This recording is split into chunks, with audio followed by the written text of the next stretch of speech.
Hello everyone, welcome back to my channel. Right here I have a bunch of old, broken TV set-top boxes. I'm gonna look through them to see if there are any usable components left to salvage.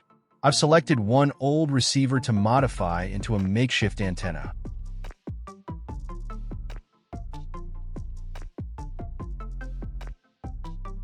Overall, this device looks pretty worn out and rusted, but the connection ports on the back are still intact and fully functional.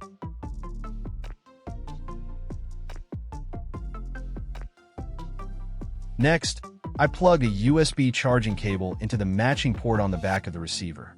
Since this connector fits the device port perfectly, I'll repurpose it as an adapter cable to link up with the signal wire.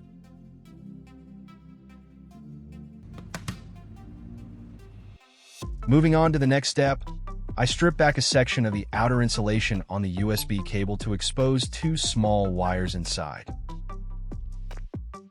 Then, I use wire strippers to remove the insulation from each individual wire, uncovering the copper cores. Next, I twist the copper strands tightly together. This trick keeps the copper neat and prevents individual strands from fraying or breaking during connection.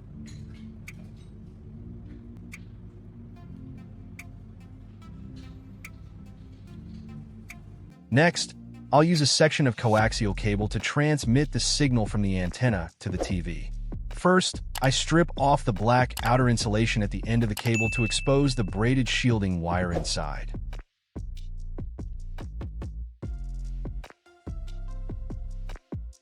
Every like and subscription motivates me to create more creative DIY projects.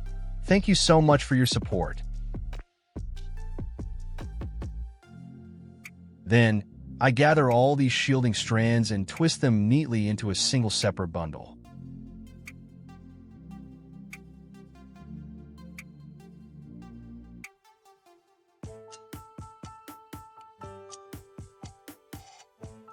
Next, I slice through the inner white insulation layer to reveal the solid copper core in the center.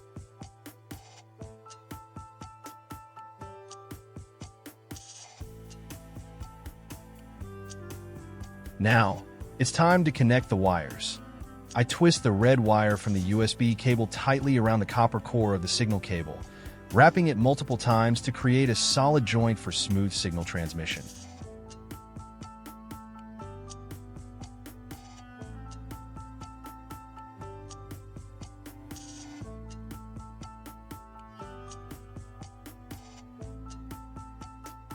Afterwards, I wrap electrical tape securely around this connection.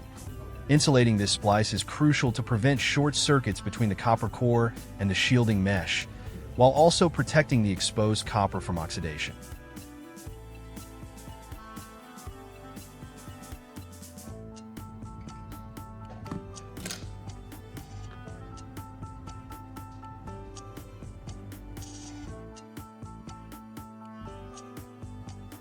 Next, I connect the remaining small wire from the USB cable to the twisted bundle of shielding wire from the signal cable.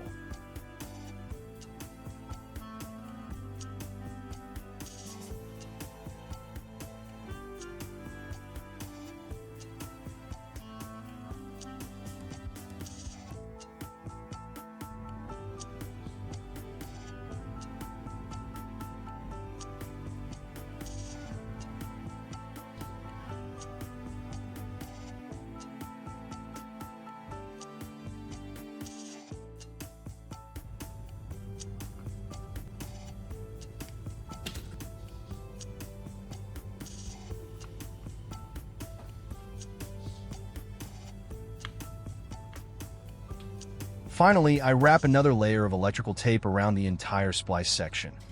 This step not only neatly bundles all the wires together for a cleaner look, but it also adds strain relief to reinforce the connection, ensuring the joints inside stay firmly intact even if the cable gets pulled.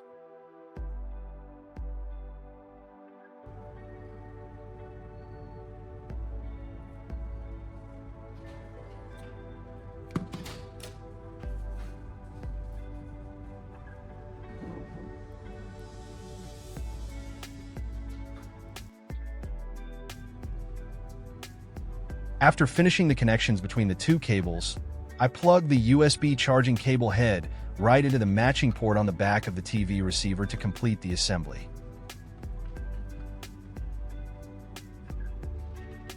For the opposite end of the signal cable, I strip off the outer insulation and bundle all the lead wires tightly into a single junction point, preparing it for the next assembly step.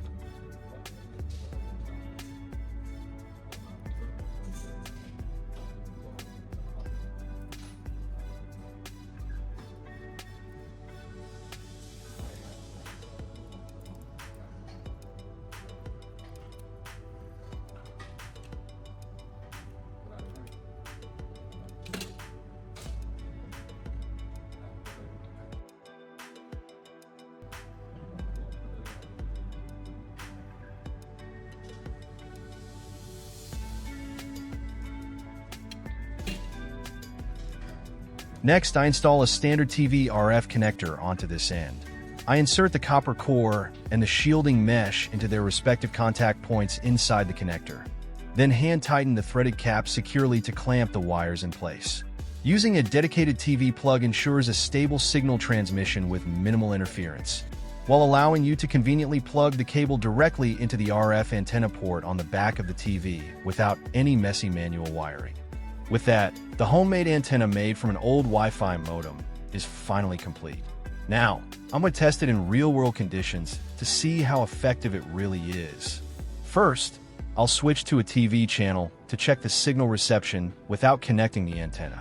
As you can see, without the antenna connected, the TV only displays the message, no signal. Next, I'll connect the DIY antenna to the signal input on the back of the TV for the actual test. And here is the result.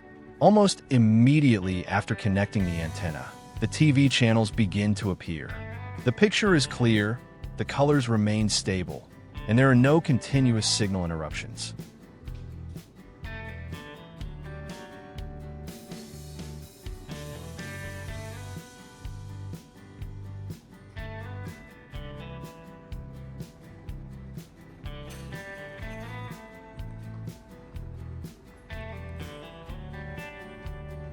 To make the test more convincing, I'll perform one more experiment. I disconnect the antenna from the TV and observe the signal changes. As soon as the antenna is unplugged, the screen instantly returns to the no signal message. All channels disappear, confirming that the signal truly came from this homemade antenna.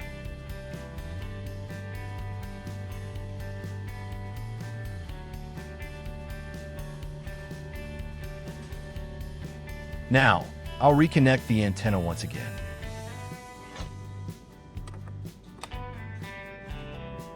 As you can see, within just a few seconds, the channels reappear and continue working normally.